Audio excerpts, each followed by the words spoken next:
हजरत आज जो मुल्क के हालात सामने हैं, मेरी गुफ्तगू को सामने रखें, जो आपके बिरादराने वतन हैं उनको बताएं कि अल्लाह के रसूल की क्या तारीफ है, अल्लाह के रसूल का क्या पैगाम है और अल्लाह के रसूल कैसे है। समझ में आ रहा है?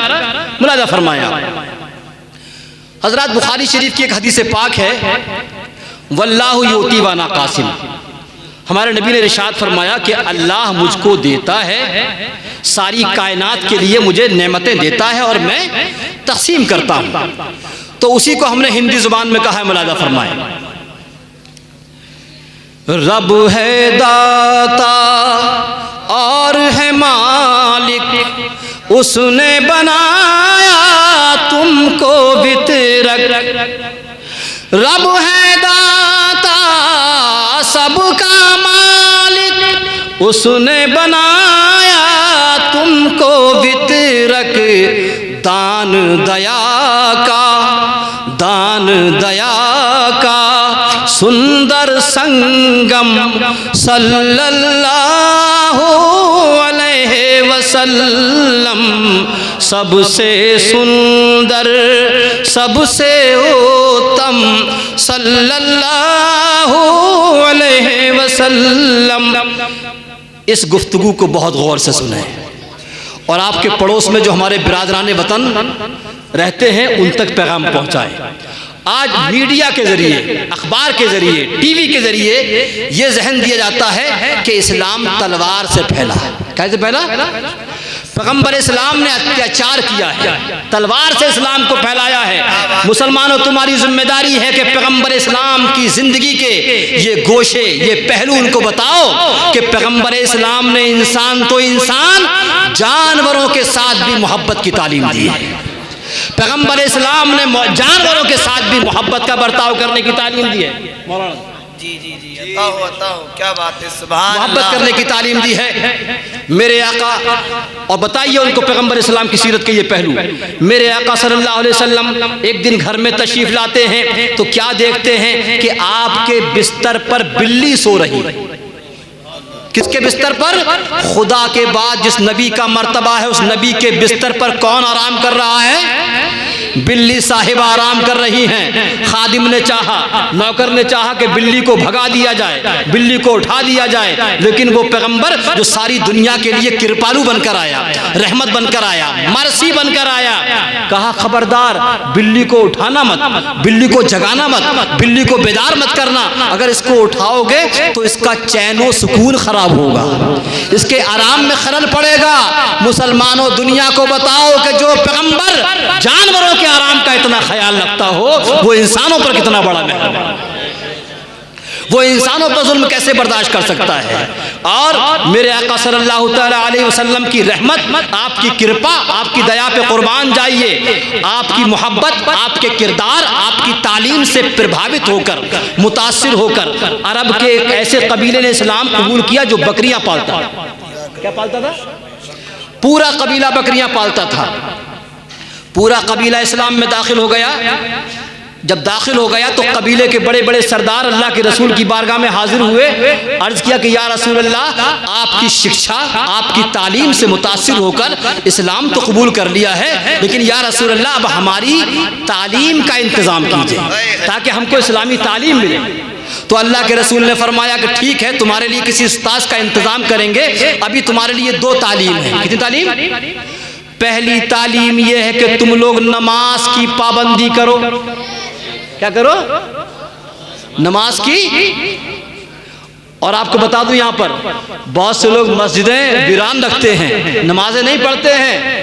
कुरान हदीस में तो कहा ही गया है। आज जो गैर मुस्लिम हैं वो भी कहते हैं नमाज के बारे में। नाम सुना आपने गुरु नानक का? है सुना ना? गुरु नानक क्या कहते हैं नमाज के बारे में? इस्लाम में तो कहा ही गया, हदीस के अंदर गुरु नानक क्या कहते हैं? मुलाजा फरमाए, कहते हैं हजरत जो फरमाया, हजरत हजरत जो फरमाया फतवा मन किताब, बेनिमाजाते सग भले जो राती रहन सजाग, दिती बांगना जागड़ी सुती रहन न भाग, दोज़ख अंदर साड़ी ज्यों सीखे चाड़ कबाब। कहते हैं कि बेनमा हजरत ने पैगंबर इस्लाम ने जो फरमाया है वो फतवा मौजूद है कि बेनमाजियों से रातों के कुत्ते अच्छे हैं जो रात जाग कर गुजारते हैं। और कहते हैं दिती बांगना जागड़ी सुती रहन न भाग, इनके कानों में अजान की आवाज आती रहती है और पड़े रहते हैं। कयामत में इनको इस तरह जलाया जाएगा जिस तरह सीख के ऊपर कबाब जलाया जाता है। तो फरमाया कि अभी तुम्हारे लिए दो तालीम है। कितनी तालीम है? पहली ये है कि नमाज की पाबंदी करो, और दूसरी ये है कि तुम्हारे नाखून बहुत बड़े बड़े हैं, इन नाखूनों को कटवाओ। क्या बात है? तो कबीले के लोग कहने लगे कि ऐ अल्लाह के रसूल, आपने दो तालीम दी, फरमाया कि नमाज की पाबंदी करो। या रसूल अल्लाह, पहली तालीम तो समझ में आई, इसलिए कि नमाज में बंदगी है, नमाज में भक्ति है, नमाज में स्पिरिचुअल डेवलपमेंट है। लेकिन या रसूल अल्लाह, ये समझ में नहीं आया कि नाखून का क्या मतलब, नाखून क्यों कटवाएं, इसका क्या राज है? तो वो रसूल जो सारी दुनिया के लिए रहमत बनकर आया, दूसरों को बताओ। फरमाया कि चूंकि तुम लोग बकरियां पालते हो, बकरियों के दूध का कारोबार करते हो, जब तुम्हारे नाखून बड़े होंगे और इन बड़े नाखूनों के साथ तुम बकरियों का दूध दूहोगे, तो तुम्हारे नाखून बकरियों के थनों में चुभेंगे, जिनसे बेजुबान बकरियों को तकलीफ पहुंचेगी। और मेरी रहमत को यह गवारा नहीं है कि तुम्हारे नाखूनों से बेजुबान बकरियों को तकलीफ पहुंचे। तो दुनिया को बताओ कि जो पैगंबर जानवरों पर नाखूनों की तकलीफ गवारा ना करता हो, वो इंसानों पर जुल्म, अत्याचार, खून, गरदगरी कैसे बर्दाश्त कर सकता। और एक चीज और देखें, इस्लाम में नमाज पढ़ने के लिए सबसे अहम चीज क्या है? वुजू है। वुजू जैसी इबादत नमाज के लिए, उसमें भी क्या कहा गया है कि जितनी जरूरत हो उतना पानी इस्तेमाल करो, ज्यादा। तो इस्लाम में जब पानी फजूल खर्ची मना है, गलत है, तो वो इस्लाम खून बहाने की कैसी इजाजत दे सकता है? तो दुनिया को बताओ कि पैगंबर इस्लाम ने कभी जुल्म की तालीम, मुस्लिम हो, जानवर हो, कोई भी हो, अरे कुर्बान जाइए पैगंबर इस्लाम की सीरत पर आप मुताला करें। हदीस पाक में आता है, हदीस पाक में आता है कि जब अल्लाह के रसूल वुजू फरमाते थे और कभी कभी प्यासी बिल्ली पास में आ जाती थी, तो अल्लाह के रसूल वुजू का पानी बिल्ली को पिला दिया करते थे और बिल्ली के झूठे पानी से वुजू मुकम्मल फरमाया। यह है इस्लाम, जिंदाबाद। तो मेरे आका सल्लल्लाहु अलैहि वसल्लम ने कभी जुल्म की तालीम नहीं दी है। और बातें तो बहुत कुछ सी हैं, बहुत कुछ है। मक्ता मुलादा फरमाया आखिर में, मैंने अपनी भावनाओं को प्रकट किया है, अपने जज्बात बयान किए हैं, लेकिन हर मोमिन की यही तमन्ना है। मुलादा फरमाए कि मौत नईमी, मौत नईमी जिस दम आए, आप सबके लिए भी मौत नईमी जिस दम आए, कलमा पढ़ता जग से जाए। इधर कलमा और फिर क्या हो? मौत नईमी जिस दम आए, कलमा पढ़ता जग से जाए, और मुंह से फिर ये निकले उस दम सल्लल्लाहु अलैहि वसल्लम, सबसे सुंदर सबसे उत्तम सल्लल्लाहु अलैहि वसल्लम। हजरात,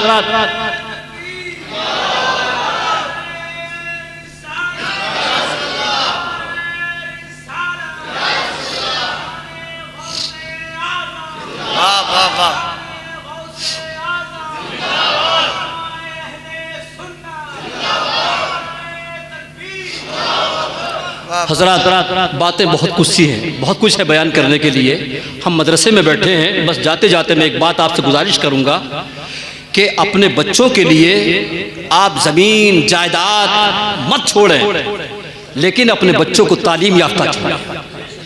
अपने बच्चों को क्या दिलाएं? सबसे बड़ी दौलत माँ बाप के लिए क्या है? तालीम है। अपने बच्चों को तालीम दिलाएं, हाफिज भी बनाएं, इंजीनियर भी बनाएं, डॉक्टर भी बनाएं, IAS भी बनाएं, सब कुछ बनाएं। तो अपने बच्चों को अच्छी तालीम दिलाएं, परेशानी बर्दाश्त करें, आधी रोटी खाएं, लेकिन क्या करें? इसलिए कि हमारे नबी ने क्या फरमाया? हमारे नबी ने ये इरशाद फरमाया कि इल्म इस्लाम की जिंदगी है। क्या है इल्म? इस्लाम की जिंदगी है। यानी जो तालीम याफ्ता मुसलमान है वो जिंदा मुसलमान। एक आदमी खेत में काम कर रहा है, चल रहा है, फिर रहा है, तालीम नहीं है उसके पास, दुनिया कह रही है कि वो जिंदा है, इस्लाम कह रहा है मुर्दा है। क्या है वो? क्यों? कि अल आलिमु आलिमु हय्युन और वल जाहिलु मय्यितुन। आलिम इल्म वाला जिंदा है और जाहिल क्या है? आप चल रहे हैं, फिर रहे हैं, लेकिन आपके पास इल्म नहीं है, तालीम नहीं है, तो आप क्या है? मुर्दा है। और अगर तालीम है तो आप क्या है? जिंदा है। फिर कभी देखेंगे संस्कृत में। वक्त नहीं है, वक्त नहीं है।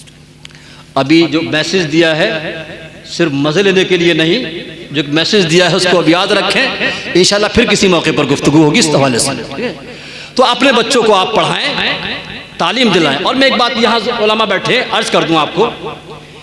आज लोग कहते हैं कि ये सब मजहबी तालीम है, ये दुनियावी तालीम है। ये दुनियावी तालीम है, ये मजहबी तालीम है। याद रखें कि कौन सी मजहबी तालीम है, कौन सी दीनी तालीम है, कौन सी दुनियावी तालीम है, ये हमारी सोच के ऊपर है। हमारे किसके ऊपर है? हमारी नियत के ऊपर है।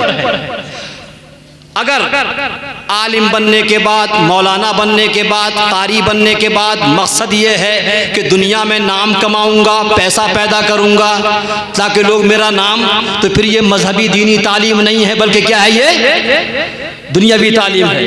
और आप IAS बनते हैं, IPS बनते हैं, इंजीनियर बनते हैं, डॉक्टर बनते हैं। डॉक्टर बनने के बाद आपकी नियत यह है कि मैं अल्लाह के बंदों को आराम पहुंचाऊंगा, अल्लाह के बंदों की खिदमत करूंगा। चूंकि हदीस शरीफ में क्या आता कि जब कोई किसी बीमार की मिजाज कुर्सी के लिए देखने के लिए जाता है तो 70,000 फरिश्ते उसकी मग़फ़िरत की दुआ करते हैं।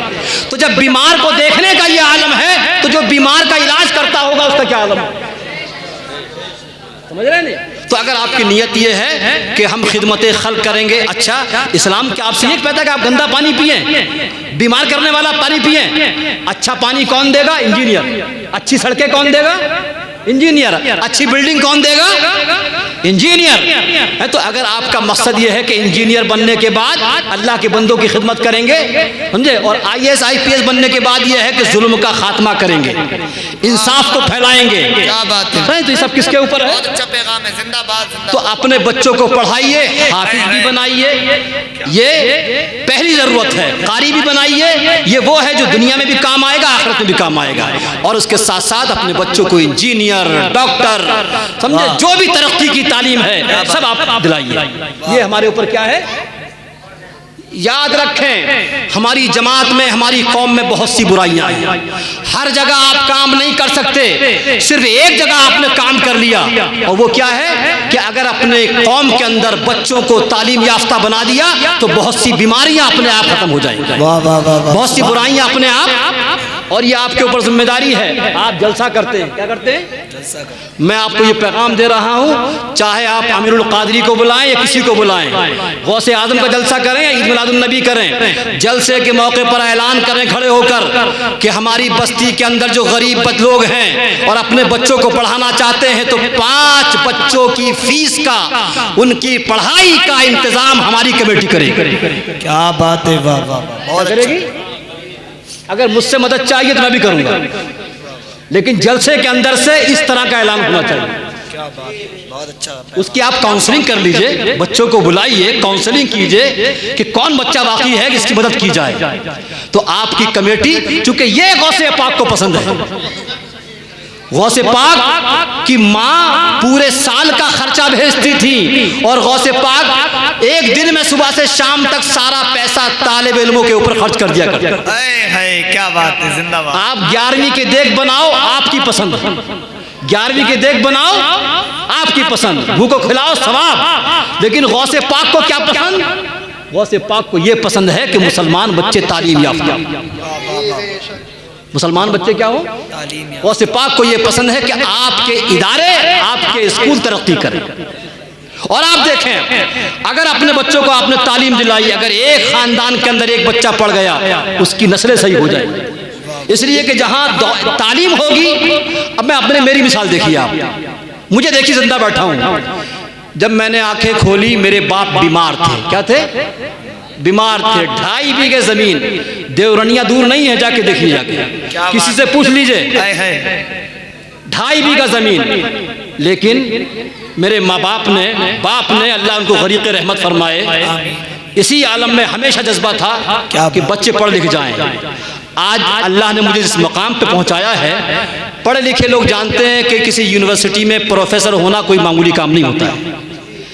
इससे अच्छी कोई सर्विस, समझे, बहुत इज्जत की सर्विस। और अल्लाह ने छोटी सी उम्र में जितनी दुनिया मैंने देखी है, शायद बहुत कम लोग, और जितने अच्छे सफर मैंने किए हैं, आपके यहाँ का बड़ा से बड़ा करोड़पति भी नहीं कर पाएगा जिस तरीके से हम लोग। ये सब क्या है? आपके पास इल्म होगी, तालीम होगी, एजुकेशन होगी, तो दुनिया भी कामयाब और आखिरत भी कामयाब। हजरत सुलेमान अलैहिस्सलाम के पास एक मर्तबा जिब्राईल अलैहिस्सलाम आते हैं। जिब्राईल अलैहिस्सलाम आते हैं, 3 चीजें लेकर आते हैं। कितनी चीजें? कहा कि अल्लाह के नबी, अल्लाह तबारक व तआला सलाम इरशाद फरमाता है और ये 3 चीजें देता है, दौलत, इल्म, बादशाहत। इल्म, बादशाहत और शोहरत, ये दौलत।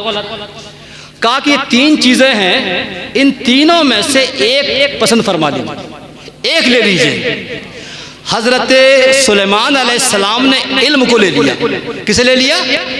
जब इल्म को लेकर सुलेमान अलैहिस्सलाम आगे बढ़े तो देखा कि बादशाहत को और दौलत को, शोहरत के लिए हुए जिब्राईल अलैहिस्सलाम पीछे पीछे आ रहे हैं। कहा कि जो मैंने लेना था ले लिया, आप क्यों पीछे आ रहे हो?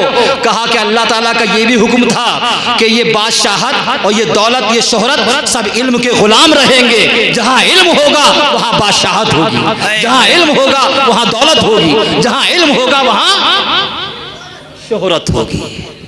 तो सारी चीजें किसकी गुलाम हैं? इल्म की। अगर देखना है चले जाओ केरला में, 100% वहां लोग पड़े हुए हैं, आज सारी दुनिया में राज कर रहे हैं।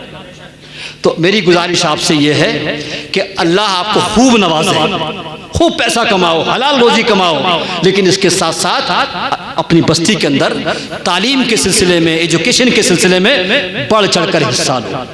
और ये मत सोचो कि हमारे बच्चे तो नहीं हैं, अल्लाह ने आपको नवाजा है तो आपके ऊपर जो गरीब बच्चे हैं उनका हक बनता है। अगर आप उनको देखोगे, उनको आप मदद करोगे, तो ये आपके लिए क्या है? सदका जारिया होगा। इससे बढ़कर कोई सवाब का काम। बस इन्हीं चंद जुमलों के साथ मैं अपनी गुफ्तगू को यही ख़त्म करता हूँ।